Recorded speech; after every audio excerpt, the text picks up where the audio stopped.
ನಿಮ್ಮ ಮನೆಯಲ್ಲಿ ನೀವು ನಾಯಿ ಸಾಕಿದ್ರೆ ನಿಮಗೆ ಕಷ್ಟಗಳು ಯಾವತ್ತೂ ಬರೋದಿಲ್ಲ. ಕೆಲವರಿಗೆ ಕಾಮ್ನೆಸ್ ಮೈಂಡ್ ತುಂಬಾ ರಿಲೀಫ್ ಆಗುತ್ತೆ. ಇದರಿಂದ ನಾನು ಹೇಳ್ತೀನಿ ಏನೇನಂತ, ತುಂಬಾ ಇಂಪಾರ್ಟೆಂಟ್ 3 ಅನುಕೂಲಗಳು ಏನೇನಂತ ಹೇಳ್ತೀನಿ ಬನ್ನಿ. ನಿಮ್ಮ ಮನೆಯಲ್ಲಿ ನಾಯಿ ಏನಾದ್ರು ಸಾಕಿದ್ರೆ ಅಂತ ತಿಳ್ಕೊಳ್ಳಿ. ಅದು ಎಷ್ಟು ಅಲರ್ಟ್ ಆಗಿರುತ್ತೆ ಒಂದ್ಸತಿ ಅಬ್ಸರ್ವ್ ಮಾಡಿ. ಒಂದು ಕಡೆ ನೀವು ಕುತ್ಕೊಳ್ಳೋದಿಲ್ಲ, ಅದು ಯಾರೇ ಬಂದ್ರು ಕೂಡ ಅವ್ರನ್ನ ನೋಡುತ್ತೆ.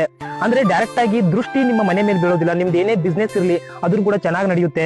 ಆಮೇಲೆ ಕಾಯಿಲೆಗಳು ಯಾರ ಕಣ್ಣು ಅಂದ್ರೆ ಡೈರೆಕ್ಟ್ ದೃಷ್ಟಿ ದೋಷ ಅಂತಾರಲ್ಲ, ಆ ಒಂದು ಕಣ್ಣುಗಳು ಕೆಟ್ಟ ಕಣ್ಣುಗಳು ನಿಮ್ಮ ಮೇಲೆ ಬೀಳೋದಿಲ್ಲ. ಫಸ್ಟ್ ಆ ನಾಯಿನೇ ಪ್ರತಿಯೊಬ್ಬರಿಗೆ ಅಬ್ಸರ್ವ್ ಮಾಡ್ತೀನಿ ನಿಮ್ಗಿಂತ ಮೊದಲು. ನೈಟು ಕೂಡ ನೀವು ಸ್ವಲ್ಪ ಸಣ್ಣ ಶಬ್ದ ಮಾಡಿದ್ರು ಕೂಡ ಫಸ್ಟ್ ಎಚ್ಚರ ಆಗೋದೇ ನಾಯಿ, ನೀವಲ್ಲ.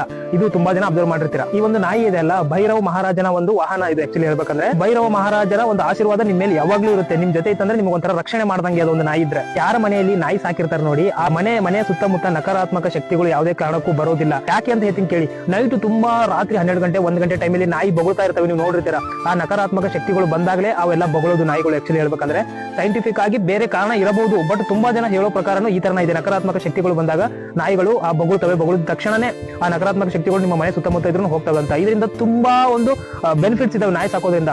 ಆಮೇಲೆ ನಿಮ್ಗೆ ಮೆಂಟಲಿ ತುಂಬಾ ಸ್ಟ್ರಾಂಗ್ ಆಗ್ತೀರಿ. ಆಕ್ಚುಲಿ ಹೇಳ್ಬೇಕಂದ್ರೆ ನೀವು ಎಂತ ಟೆನ್ಷನ್ ಇದ್ರು ಆ ನಾಯಿ ಬಂತಂದ್ರೆ ಅದರ ಒಂದು ಚೇಷ್ಟೆಗಳು ಅದೆಲ್ಲ ನೋಡಿ ನೀವೆಲ್ಲ ನೆನಪಾರ್ತೀರ, ಮೈಂಡ್ ಫ್ರೀ ಆಗುತ್ತೆ. ಅದ್ರ ಜೊತೆಗೆ ಇನ್ನ ನಿಯತ್ತಿಗೆ ಇನ್ನೊಂದು ಹೆಸರೇ ನಾಯಿ ಅಂತ ಹೇಳ್ಬೋದು. ಎಷ್ಟು ನಿಯತ್ತಾಗಿರುತ್ತೆ ಅಂದ್ರೆ ಒಂದು ತುತ್ತು ನೀವು ಅನ್ನ ಹಾಕಿದ್ರು ಕೂಡ ಸಾಯೋವರೆಗೂ ಇವನೇ ನನ್ನ ಮಾಲೀಕ ಅಂತ ನಿಮ್ಮನ್ನು ರಕ್ಷಣೆ ಮಾಡುತ್ತೆ. ಪ್ರತಿಯೊಬ್ಬರು ಮನೆಯಲ್ಲಿ ಒಂದೊಂದು ನಾಯಿ ಸಾಕ್ಲೇಬೇಕು. ಪ್ರತಿಯೊಬ್ಬರಿಗೂ ಡಾಗ್ ಲವರ್ಸ್ ಈ ವಿಡಿಯೋನ ಶೇರ್ ಮಾಡಿ. ನಾಯಿ ಸಾಕಿ ನೋಡಿ ನೀವು ಮೆಂಟಲಿ ತುಂಬಾ ಸ್ಟ್ರಾಂಗ್ ಆಗ್ತೀರಾ. ಈ ವಿಡಿಯೋನ ಎಲ್ಲರಿಗೂ ಶೇರ್ ಮಾಡಿ. ಇದೇ ರೀತಿ ಯೂಸ್ಫುಲ್ ಕಂಟೆಂಟ್ ಫಾಲೋ ಮಾಡಿ. ಧನ್ಯವಾದಗಳು.